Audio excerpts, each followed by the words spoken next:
अस्सलाम वालेकुम। लेक्चर 9 का पार्ट 2 स्टार्ट करने लगे हैं। Human source management 501। अभी हम यहाँ पहुंच गए हैं कि जो एचआर है, एचआर मैनेजमेंट वो इफेक्ट कैसे होती है, कि उसको इन्फ्लुएंस क्या क्या करता है। दो तरह के इन्वायरमेंट होते हैं हर किसी के, इंटरनल इन्वायरमेंट और एक्सटर्नल इन्वायरमेंट। आप वहाँ पे आप किसी भी, आप मार्केटिंग में पढ़ लें, आप फाइनेंस में पढ़ लें, आप अभी एचआर में पढ़ रहे हैं, ठीक है। आपके आप अकेले ऑर्गेनाइजेशन बिहेवियर के अंदर पढ़ लें, किसी भी सब्जेक्ट के अंदर पढ़ेंगे आपको दो पढ़ाए जाएंगे। कहीं पे वो एक्सटर्नल इन्फ्लुएंस, इंटरनल इन्फ्लुएंस कहा जाएगा, कहाँ पे एक्सटर्नल इन्वायरमेंट, इंटरनल इन्वायरमेंट कहा जाएगा, कहाँ पे टास्क इन्वायरमेंट कह दिया जाएगा, कहाँ पे माइक्रो इन्वायरमेंट, कहाँ पे मैक्रो इन्वायरमेंट कह दिया जाएगा। है दो environment, external environment, macro environment. External influence वो होते हैं, वो इन्फ्लुएंस या वो इन्वायरमेंट हैं जो कि आपको तो जो इफेक्ट करना है वो तो आप जैसी तमाम ऑर्गेनाइजेशन को इफेक्ट कर रहे हैं, इनके सबको एक जैसा ही इफेक्ट होता है एक्सटर्नल का। क्योंकि देखिए ना, जैसे हवा है, वो एक्सटर्नल है ना, आपके आपके इर्द गिर्द आपको लग रही है, तो आपके साथ जो खड़ा है उसको भी लग रही है। तो ऐसे तो नहीं है कि आपको लग रही है और किसी और को नहीं लग रही। तो इस तरह के जो एक्सटर्नल इन्वायरमेंट है, एक ऐसा ही आपके इर्द गिर्द घूमने वाली हवा ही समझे इसको, ये इसका इफेक्ट सबको ही होता है। इंटरनल इन्वायरमेंट वो होती है जो कंपनी स्पेसिफिक होते हैं, जो कि आपकी ऑर्गेनाइजेशन के इस साइड मैटर्स होते हैं, ठीक है। तो इनको हम देख लेते हैं कौन कौन से हैं। डोंट वरी, जाएंगे उधर ही। यहाँ पे जो है स्लाइड इस वजह से थी कि आपको आइडिया हो जाए क्या क्या इसके अंदर हमने स्टडी करना।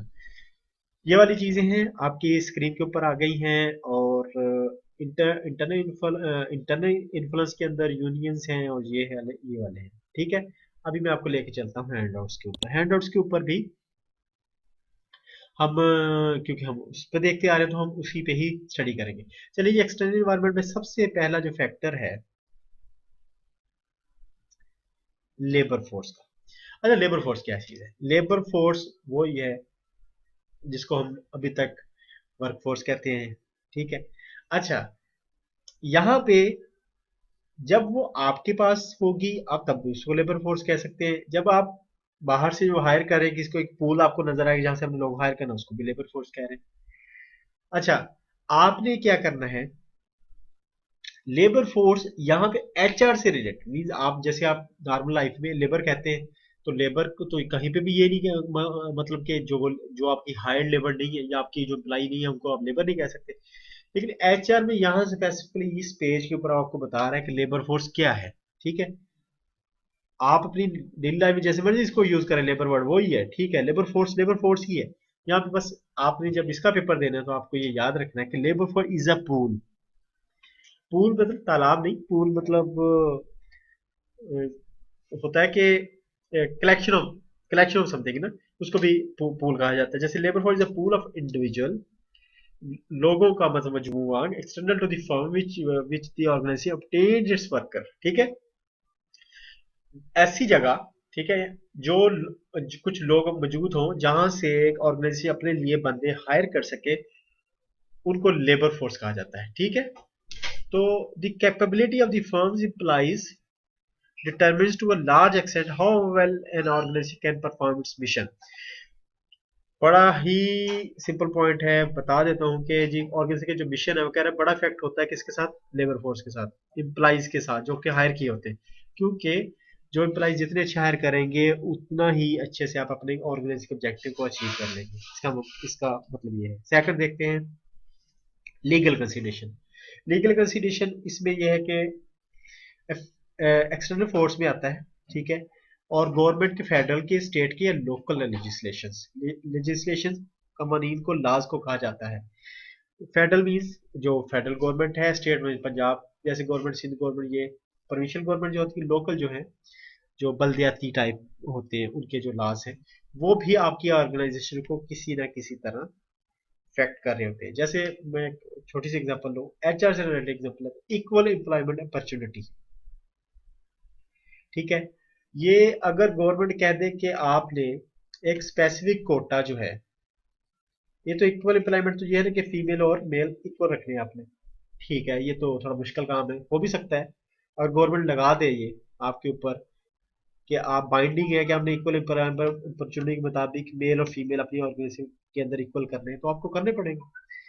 आपको ऑर्गेनाइज कहते हैं कि डिसेबल के लिए इतना कोटा रखें, आपको कोटा रखना पड़ेगा 5% कोटा। आपका ऑर्गेनाइजेशन की टोटल एम्प्लाई 200 है, तो आपके 10 एम्प्लाइज आपको डिसेबल में रखने पड़ेंगे। ठीक है, तो ये इस तरह के लॉज आपको इफेक्ट करते हैं।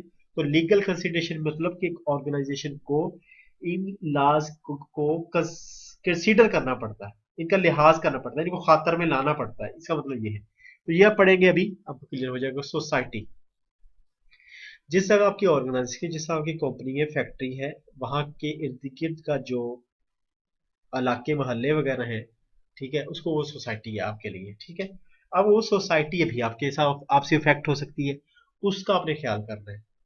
अच्छा, वो कैसे इफेक्ट आपको करेगी और आपने उसको कैसे इफेक्ट करना है। आप उसको ऐसे इफेक्ट करते हैं कि सपोज कि आपका ऐसा है, आपका जो वेस्ट है, वो जो पास से नहर गुजर रही है उस इलाके की साफ पानी की, उसको आप खराब कर रहे हैं। या जेर जो पानी है उसको आप डिप्लीट कर रहे हैं। पानी आप जाहिर है, आप कंपनी के अंदर बहुत ज्यादा वाटर यूज होता है, आप उसको डिप्लीट कर रहे हैं सोर्स को। या आपका कोई ऐसा बिजनेस है कि आप गाड़ियां इतनी ज्यादा आपके बिजनेस की बाहर आके खड़ी होती है कि मेन रोड और इलाके के लोग तंग होते हैं। ये सारी चीजें आपको ख्याल करनी है, सोसाइटी का ख्याल करना है। इस चीज को कहा जाता है सोशल रिस्पॉन्सिबिलिटी। आपने, आपकी ऑर्गेनाइजेशन ने इस चीज का ख्याल रखना है, अदरवाइज जो सोसाइटी है वो फिर एक्शन लेगी, कोर्ट वगैरह में चले जाएगी, या खुद ही आपको तंग इतना करेगी कि आप मुश्किल में पड़ जाएंगे। ठीक है, तो ये वाली इसका सोसाइटी का मतलब ये होता है, ये भी एक्सटर्नल फैक्टर है। यूनियन, यूनियन होता है ग्रुप ऑफ एम्प्लॉइज जो होते हैं ऑर्गेनाइजेशन के अंदर, कंपनी के अंदर। ये ना इलेक्ट किए जाते हैं। मतलब फर्ज करें कि आपकी कंपनी है और उसके अंदर 200 या 300 एम्प्लॉइज है, वर्कर है, लेबर है। ये ऑफिसर्स की यूनियन नहीं होती नॉर्मली, ये वर्कर्स की होती है, लेबर की होती है, छोटे स्टाफ की होती है।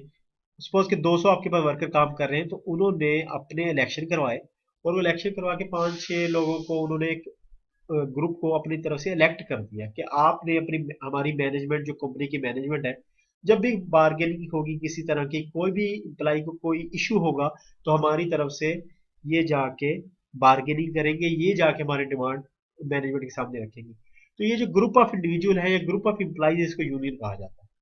ठीक है, पर्पज वही है, purpose of dealing collectively with their employer. सही हो गया। तो अब देखें ना, अगर कोई इशू है, अगर आपको एक एम्प्लाई को या 15-20 एम्प्लाई को, 15-20 एम्प्लाईज वहां पे जाकर खड़े हो जाए, या 200 एम्प्लाई का इशू है तो 200 एम्प्लाईज अगर उधर जाकर खड़े हो जाए, तो कंपनी काम भी तो करना है। तो इस वजह से यूनियन के जिम्मे लगा दिया जाता है कि आप जाके डील करें और हम कंपनी का काम करते रहते हैं। ठीक है, ऐसे ये यूनियन है। तो इस तरह ये इफेक्ट भी करती है। अगर यूनियन को मैनेजमेंट जस्टिफाई ना कर सके, उनकी डिमांड ना मांगे, तो ना माने, तो वो स्ट्राइक भी कर देते हैं, गेट बंद हो जाते हैं, कंपनी बंद करने की धमकियां दी जाती हैं, प्रोडक्शन को स्टॉप करने की धमकियां दी जाती हैं, ये वाले मामला। इस वजह से यूनियन एक फैक्टर है, एक्सटर्नल फैक्टर जो है, ठीक है, जो इफेक्ट करता है।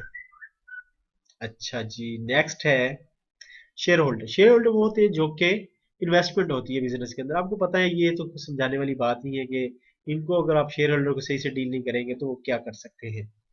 ठीक है, और कंपटीशन में, और कंपटीशन में जो है, जो दूसरी फर्म्स है, जैसे आपकी एक फर्म है, ठीक है, और ये साथ में आपकी कंपेटिटिव फर्म्स भी होती हैं आपके जैसे बिजनेस फार्मास्यूटिकल की के लिए।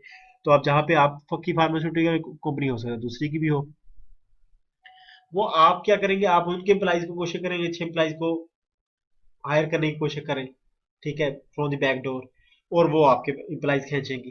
तो ये आपके लिए भी एक जो इसको भी आपने डील करना है। तो ये कंपटीशन है, एम्प्लॉइज की खींचातानी जो लगी होती है। ठीक है, ये कंपटीशन में ये लिखना चाहिए, बहुत शार्ट लिखा हुआ है, तो आप कोशिश कीजिएगा, जो मैं बता रहा हूँ ये आपको समझ तो आ जाएगा, गूगल से हल्का हल्का थोड़ा थोड़ा रीड कर लीजिए, ताकि पेपर में आप अपने वर्ड्स में आपके पास थोड़ा ज्यादा जो मटेरियल हो लिखने के लिए। कस्टमर जो है, कस्टमर जिनको आप प्रोडक्ट सेल कर रहे होते हैं, वो कस्टमर होते हैं। तो आपने ऐसे ये इस तरह इफेक्ट कर रहे होते हैं कि आपने अपने इम्प्लाइज को इस तरह ट्रेन करना है, उनकी अपने इम्प्लाइज की इस तरह जरूरत का ख्याल रखना है कि वो जॉब जो बड़े हैप्पीली परफॉर्म करें, और कस्टमर के साथ फिर उतनी ही अच्छे से डील करेंगे। और कस्टमर को अच्छे तरीके से डील जो है मैनेजमेंट ने जाकर खुद तो करना नहीं है, ये इम्प्लाइज नहीं करना, तो इम्प्लाइज को खुश रखें ताकि कस्टमर को अच्छे से सर्व करें और कस्टमर खराब नहीं हो। ठीक है, तो ये इसमें ये कहना चाह रहा है फॉर सर्वाइवल के कह रहे हैं, ये कस्टमर बहुत जरूरी है, तो मैं रीजन आपको बता दी है। ठीक है, और ये भी तो मार्केटिंग में भी लिखा हो कि happy customer brings more customers, तो इसे कस्टमर का बहुत ज्यादा ख्याल रखना होता है, और ये एक्सटर्नल होते हैं कंपनी के लिए। टेक्नोलॉजी, टेक्नोलॉजी बहुत रैपिड चेंज हो रही है, मशीनरी जो है वो चेंज आता जा रहा है, तो जिसकी वजह से कंपनी जो है उसको भी अडाप्ट चेंज को अडाप्ट करना होता है, और जो पुरानी मशीनरी है उसको अपसलीट करके न्यू लगाना पड़ता है, क्योंकि एफिशिएंसी का बड़ा फर्क होता है। आजकल ज्यादा जो रेस है कंपनी के दरमियान वो कॉस्ट की, जिसकी कॉस्ट कम होगी उसका प्रोडक्ट ज्यादा सेल होगा। टेक्नोलॉजी में जो ज्यादा अच्छा होगा, ज्यादा अच्छी टेक्नोलॉजी से प्रोडक्ट तैयार कर रहा है, उसकी एफिशिएंसी उतनी ज्यादा होगी, इलेक्ट्रिसिटी कम होगी, प्राइस कम जरूरत पड़ेगी, एक्सेट्रा, बहुत सारी कॉस्ट कम हो जाती है। इस वजह से टेक्नोलॉजी भी एक बहुत इंपॉर्टेंट फैक्टर है जो इन्फ्लुएंस कर रहा होता है। इकोनॉमी में, इकोनॉमी बहुत सारे फैक्टर्स आते हैं, जीडीपी है, इन्फ्लेशन है, ये सारी चीजें जो है, एम्प्लॉयमेंट है कंट्री की, इसमें काफी सारे फैक्टर्स आते हैं, वो कंडीशन जो है अफेक्ट कर रही होती है ऑर्गेनाइजेशन को। ठीक है जी, और हाँ, प्रोएक्टिव और रिएक्टिव क्या होता है? Proactive response involves taking action in anticipation of environmental changes. Environmental change ये गर्मी सर्दी की बात नहीं कर रहा, ये बात कर रहा है कि हम ऑर्गेनाइजेशन की जैसे बात कर रहे हैं, तो हम कोई प्रोडक्ट है जैसे हमारा, और अगर कंपेटिटर ने प्रोडक्ट मार्केट के अंदर नया प्रोडक्ट, हम पहले दो प्रोडक्ट चल रहे थे दोनों मार्केट के अंदर, कंपेटिटर ने उसका डिजाइन चेंज करके मार्केट के अंदर ले आया है, ठीक है, और आपको अंदाजा हो गया कि लेके आ रहा है, तो आप भी प्रोएक्टिवली अपने प्रोडक्ट को चेंज करें, थोड़ी नई शेप दें, तो इसको प्रोडक्टिव चेंज कहते हैं। या मैं आपको सिंपल एग्जांपल में अगर समझाऊं, जैसे ये बाहर निकलते हैं तो आपको पता है बाहर सर्दियों के दिन है या बाहर गर्मियों के दिन है, तो आप उस हिसाब से अपना लिबास पहन के जाएं, तो ये प्रोएक्टिव है कि आप घर से तैयार होकर जा रहे हैं, तो बाहर अगर सर्दी है तो आप घर से ही जैकेट वैकेट को उठा के जा रहे हैं, तो ये प्रोएक्टिव रिस्पॉन्स होता है इंसान का।